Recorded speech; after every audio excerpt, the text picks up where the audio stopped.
نه یې کوم خامخا یې کوم خدای پاک وایي چې رښتیا ووایه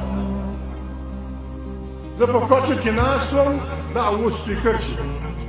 ایاز سړي راته وویل ولایاز راغلی دی موږ ته وایي مسلم لیگ پارټي چې موږ له یارانو سره جوړه کړې ده په قومي اسمبلۍ کې په 3 ونډې کې به 2 ونډې سیټان په زور موږ ته راکوي په مسلم لیگ فلانی به وزیر اعظم وي فلانی به دغه وي نو زه راغلی یم د محمود سطحې پوښتنه وکړئ چې دی پر کومه حلقه درېږي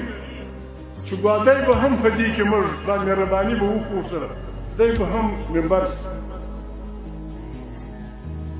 دا اوس ورکی ګورنر دی ګران رسول دا ګورنر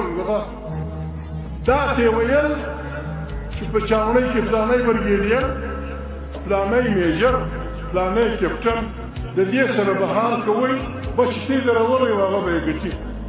سړي ماته خواست وکړي بیا زه لاړم اسلام آباد نه بیا زه ولاړم لاهور نه نواز شریف مې ولیدی دی هم ناست و دا بل یې هم ناست ګورنر نه و ما ورسره یې خدای ته وګوري پر کومه خوا مې روانه کړه دا کوم کار دی دا دونه تکلیفونه دا میا صاحب ته چې 10 کاله په سعودي کې مسافر وې دا بېنظیره خواره به روانه به وه کښې کښې بچیان پسې وو کله به په فرانس کې پټه وه کله به په لندن کې پټه وه خلکو په مخه اخیستې وه پانسۍ وې پوړې وې جمهوریت آیین په څه تکلیف جوړ شو دا څه کوئ چې آیین نه وي دغه نه وي دا موږ به اور ور مهرباني وکړي ما خپلې غاړې ورته خلاص کړي بیا دوی دغه جوړه کړه دوی سره جوړه کړې وه د خدای کارونه بیا بدلې شي ووټونه وسو ای د عمران پاټۍ ځوانان بچیان دې مخه په راوکړه لکه د وچې رود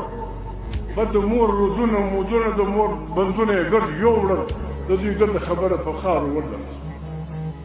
عمران خان خوا دې په جیل کې ناست دي په مخه یې اخیستې دي په زرګونو الکوان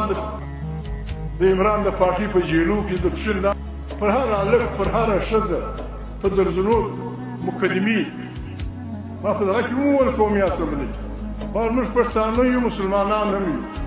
الله پاک وایي پر دروغجن د خدای لعنت دی اوس که د خدای دا منې تکلیف به پر ځان وړي